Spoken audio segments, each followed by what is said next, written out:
লাগছে? অনেক অনেক ভালো লাগতেছে। ইয়েস। এটা কার অটোগ্রাফ? হামজা চৌধুরী।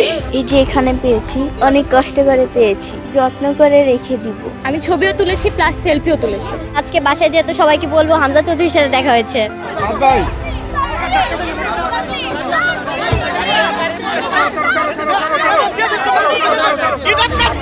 দেখতে পাচ্ছি দর্শক হামজা চৌধুরীর কাছ থেকে অটোগ্রাফ দিলেন দুইজন ছোট্ট ছোট্ট শিশু, অনেক চেষ্টা করে অনেক কষ্টে কিন্তু অটোগ্রাফটি নিয়েছেন। কি পেয়েছো তুমি? আমি অটোগ্রাফ পাইছি। একটু আমাদেরকে দেখাবে? ইয়েস। এটা কার অটোগ্রাফ? হামজা চৌধুরী। হামজা চৌধুরী। কেমন লাগছে তাকে দেখে? অনেক ভালো। দেখেছিলে আগে কখনো? না, প্রথম ফার্স্ট টাইম। First time দেখেছো? Yes. তাকে দেখে কেমন লাগছে? একটু অনেক অনেক ভালো লাগতেছে। ভেবেছিলে তার সাথে দেখা হবে? আপনি ভেবেছিলে? না, কিন্তু পাইছি। পেয়েছো? ও, তার সাথে কথা হয়েছে? জি। কথা হয়েছে? কি বলবো তোমাকে? সে বলছে তোমরা আরো আগাই যাও, এটাই বলছে। একটু দেখাবে অটোগ্রাফটা আমাদেরকে আরেকবার? ইয়েস। অনেক ভিড় দেখে ভেবেছি পাবো না, কিন্তু আলহামদুলিল্লাহ পেয়েছি। ভিড় ঠেলে ঠেলে আমি ঢুকছি, ভাগ্যের জন্য পেয়ে গেছি। কেউ আমাকে জিজ্ঞেস করলে বাংলাদেশের ফেভারিট প্লেয়ার সবসময় হামজা চৌধুরী। কথা বলতে পারছেন না, এতটা এক্সাইটেড। নতুন কুড়ি স্পোর্টস 2026-এর কোয়ার্টার ফাইনাল ম্যাচ সশরীরে উপস্থিত ছিলেন হামজা চৌধুরী, বাংলাদেশের ফুটবল জগতের নক্ষত্র বলা হয় যাকে। দর্শক, আজকে তার কাছ থেকে অটোগ্রাফ নিয়েছেন ছোট্ট ছোট্ট প্লেয়াররা। আমরা জানার চেষ্টা করব যারা তার থেকে অটোগ্রাফ পেয়েছেন বা তার সাথে ছবি তুলেছেন তাদের অনুভূতিটা কেমন। সঙ্গে রয়েছে আমি খন্দকার তাসিন। এই যে এখানে পেয়েছি, এখানে এটা কার অটোগ্রাফ? হামজা চৌধুরী। অনেক ভালো লাগছে, অনেক কষ্ট করে পেয়েছি। না, অনেক ভিড় দেখে ভেবেছি পাবো না, কিন্তু আমি আলহামদুলিল্লাহ পেয়েছি।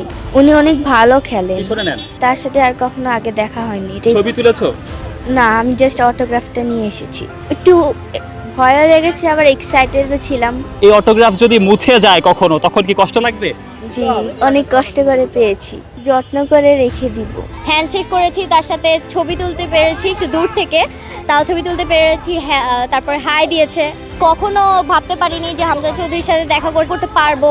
হামজা চৌধুরীকে অনেক বেশি ভালো লাগে, তাকে ছোটবেলা থেকেই অনেক পছন্দ করি ফুটবলে। কেউ আমাকে জিজ্ঞেস করলে বাংলাদেশের ফেভারিট প্লেয়ার সবসময় হামজা চৌধুরী। বেশি দিন না, কিছু অনেক দিনই হয়েছে চিনি। তুমি পেয়েছো অটোগ্রাফ? অটোগ্রাফ পাইনি, ঠিক আছে, সমস্যা নেই, বেটার লাক নেক্সট টাইম। ছবি একটু দূর ডিস্টেন্স থেকে তুলতে পারি। হ্যাঁ, আজকে বাসায় যেহেতু সবাইকে বলবো হামজা চৌধুরীর সাথে দেখা হয়েছে। হামজা চৌধুরীর পাশে দাঁড়িয়ে প্রথম ছবি তুলতে পেরেছি, এটা আমার স্বপ্ন। আমি ছবিও তুলেছি প্লাস সেলফিও তুলেছি। আমি ওনার পাশে দাঁড়িয়ে পোজ দিয়ে দিয়েছি। অনেক ভালো, বিগ ফ্যান। যদি কথা বলতে পারতো তাহলে কেমন লাগতো? তাহলে আরো ভালো লাগতো। আরো ভালো লাগতো। আচ্ছা, না, অটোগ্রাফ নিতে শুধু ছবি। ও ছবি তুলছে দেখবে। ছবিটা একটু দেখানো চাই আমাদেরকে। দর্শক, আমরা দেখতে পাচ্ছি হামজা চৌধুরীর সাথে ছবি তুলে বেশ উচ্ছ্বাসিত একটি তরুণী আমরা দেখতে পাচ্ছি, ঠিক সেই বিষয়টি। আমি অটোগ্রাফ পাইছি। ইয়েস। এটা কার অটোগ্রাফ? হামজা চৌধুরী। হামজা চৌধুরী। দেখেছিলে আগে কখনো? না, প্রথম ফার্স্ট টাইম। অনেক অনেক ভালো লাগতেছে। ভেবেছিলে তার সাথে দেখা হবে? আপনি ভেবেছিলে? না, কিন্তু পাইছি। পেয়েছো? ও, তার সাথে কথা হয়েছে? জি। সে বলছে তোমরা আরো আগাই যাও, এটাই বলছে। একটু দেখাবে অটোগ্রাফটা আমাদেরকে আরেকবার? ইয়েস। অনেক কষ্টে ভিড় ঠেলে ঠেলে আমি ঢুকছি, ভাগ্যের জন্য পেয়ে গেছি। হয়তো লাগছে।